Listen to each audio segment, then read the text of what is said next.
Now scene 3 begins, and in the scene 3, in the morning in the library, the twins enter. It means here twins, I wrote youngest member of the family and the name of the twins, Lewis and Clark, and they came or enter in the library in the morning. Then Lewis said, "Look, the blood stain is back. The ghost must have been here again." And then, because earlier blood stain is removed by the house lady, but again blood stain is back, and then he said that it must be ghost here. Then Clark said, "Let's camp out here tonight and wait for him.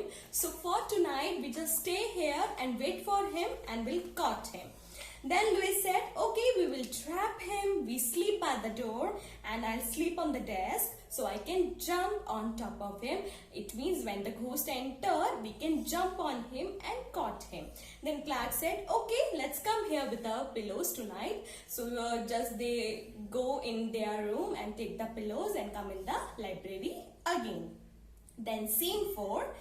Night is there and Mr. Otis is asleep. The loud sound of clanking metal is heard and Mr. Otis wakes up suddenly. Now the scene is there that night is there and Mr. Otis is in sleep and sleeping, and the loud sound of cranking matters. It's like a metal sound and loud sound is coming, and then after hearing this, Mr. Otis suddenly wakes up. Then Mr. Otis, "What on earth is that sound? What is the sound on the earth is that? Wait, it's getting closer." It means after seconds, it's just getting closer and closer. That sound is just too strong. No, I'm not imagining things. And he's thinking that he's taking some dream or something. But no, he's not imagining something. Now I can hear footsteps too. But after that, I can hear footsteps too. And the sound of clanking metal is also very strong. Then he takes a small bottle of oil out of a case and opens the door. And for the safety of himself, he just takes a bottle of oil. There, right in front of him, he sees an old man. And just in front of him, in the right side, he sees an old man. His eyes are red like burning coals, and the old man's eyes are like red burning coals. He has long grey matted hair, and also he has dirty knotted hairs. It means he cannot comb like 1,000 years before.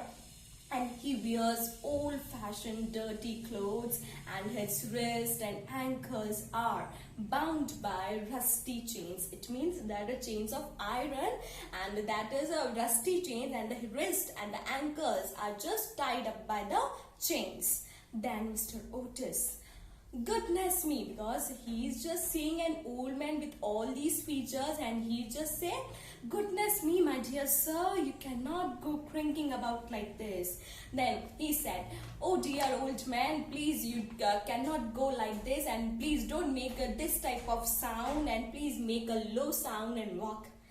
I insist that you oil your chains." And then he said that, "I'll just bring the bottle of oil to you because your chains are making noise so much. So put the oil in the chains so it make a low sound or a low noise." It is said to be very effective and said by very in a clear manner. "Do apply it on your chains and let me know if you need more." That please apply this one and let me know that if you want more, then I'll give you more. And now good night, sir. And after saying this, he just again went in the room and said good night, sir. Mr. Otis goes back to him and closes the door and just go back in the room and also closes the door. Then the Canterville ghost said, "How dare he? How dare he laugh at me?" That means I am a ghost and a man said and gave me a bottle of oil and he laughed at me. How dare he? He threw the bottle away and watched me, and then after that he threw the bottle and said that, "Watch me now, look at me what I do." He throws a green light around himself and fills the air with horrible groans as he goes up the steps. And then that creates some hue, that lightning, or creates some drama. He throws a green light around himself and fill the air with horrible noises, and slowly goes up the steps because he want to go in the library. The twin appears at the top of the stairs, and the top of the stairs they are already, twins are there. It means Lewis and Clarks are already there. Twins said, "Caught you." That means that will catch you. They throw the pillow at the ghost, and the ghost escapes. And after that, saying that word, they threw the pillow on the ghost, and by that ghost vanished or escaped. Then there is a scene 5. Ghost said, "I will have my vengeance, that I'll take my revenge.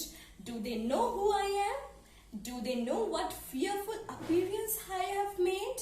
Have they seen the furor I can create?" That means, have they seen the fearful scene my rage can create, or how fearful look I am? How dare they?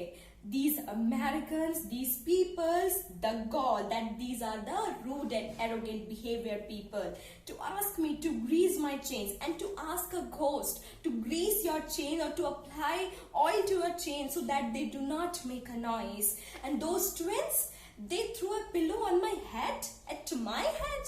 Okay, calm down. And all these things are said by the ghost.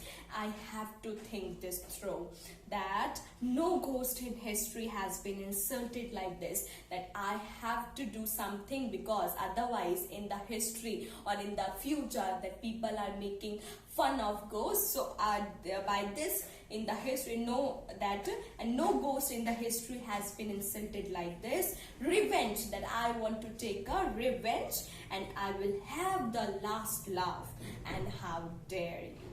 That is the chapter which is adapted from the Canterville Ghost by Oscar Wilde.